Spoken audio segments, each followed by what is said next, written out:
Good afternoon, everybody. I'm Michael Roberts, Dean of the Gupta College of Science at Coastal Carolina University.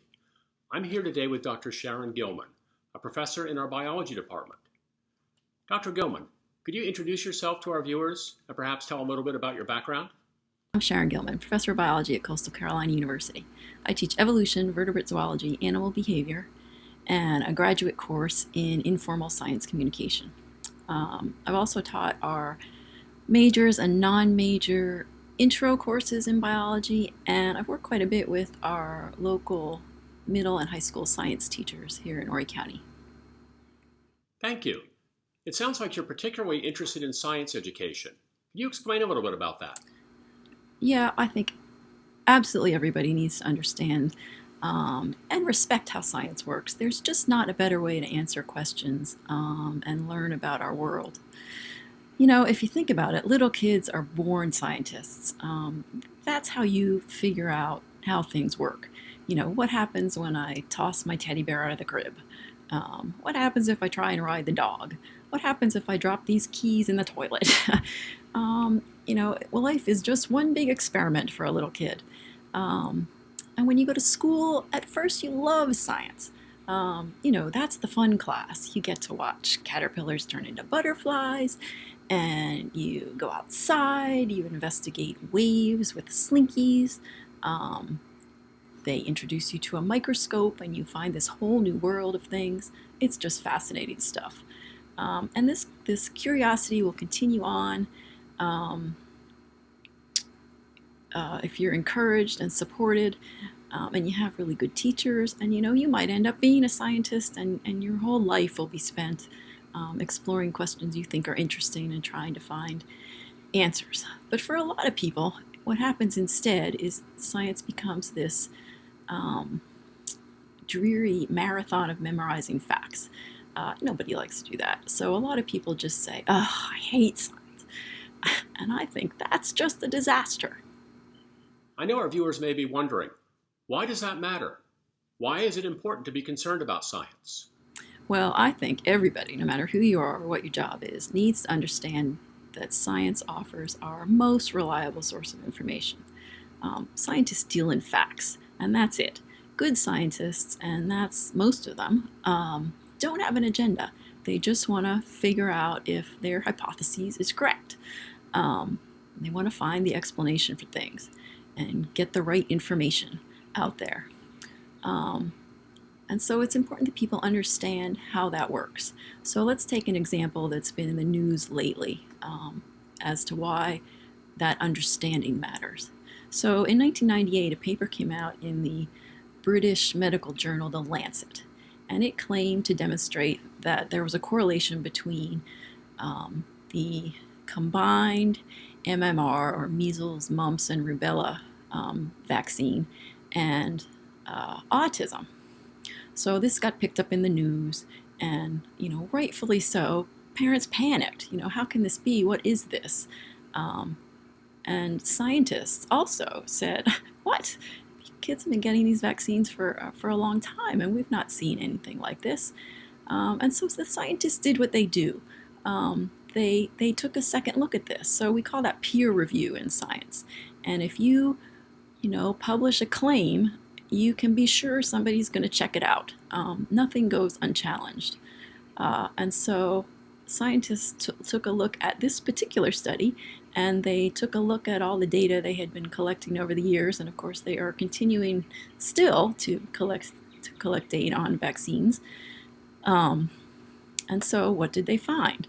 Well, they found that if you look at all the kids that have had those vaccines, a big sample size, instead of a selected non-random sample of just 12 kids, which that study was based on.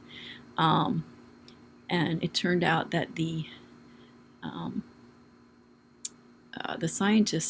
lead scientist on that was in fact hired by some parents who were trying to sue some vaccine manufacturers. If you look at a real sample with a real sample size, there's just not a correlation there. And in fact, in 2010, The Lancet officially retracted that paper. So that hardly ever happens. And of course, the news media didn't pick up the retraction with quite the same enthusiasm as they picked up the original study. And most people don't read medical journals, so that word didn't get out quite as well. And it's unusual that a flawed study like that would get published at all, because peer review happens ahead of time normally. But for some reason, this study wasn't closely looked at. So what have been the consequences of that? People who, the general public who doesn't get that science doesn't end with one study ever, that there's this self-checking mechanism there. So they took this biased and flawed study and subsequent kind of ridiculous celebrity claims kind of at face value, and they decided not to vaccinate their kids. So that's a risk to their own kids, but it's also a risk to people, their neighbors that have compromised immune systems, that can't get those vaccines, or allergies to the contents of the vaccines, people who are just unprotected. And so as a consequence of that, measles and mumps and rubella have made a comeback in the United States, after being practically eradicated. And that's just crazy. Okay. But you do hear people saying that science is never sure. They're never coming to hard conclusions. Well, that's true. Scientists are never 100% sure, or they will never claim to be 100% sure. But that's how science works. Could you explain that a little bit?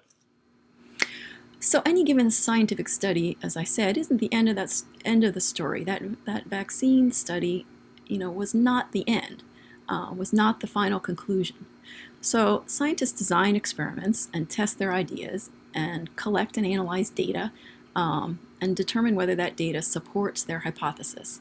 And the statistic that they typically use to demonstrate support is they will say their hypothesis is supported, or their hypothesis is correct, with 95% confidence. And that's as close as they get to a sure thing. Not 100%. Now, why is that? That's because data from the natural world, and when they take another look, which they will, because scientists build on their past work, and other scientists will take a look and try and replicate what they've found and look at some new angles. And it's entirely possible they'll find some differences, not necessarily throwing out the entire study, but finding some differences.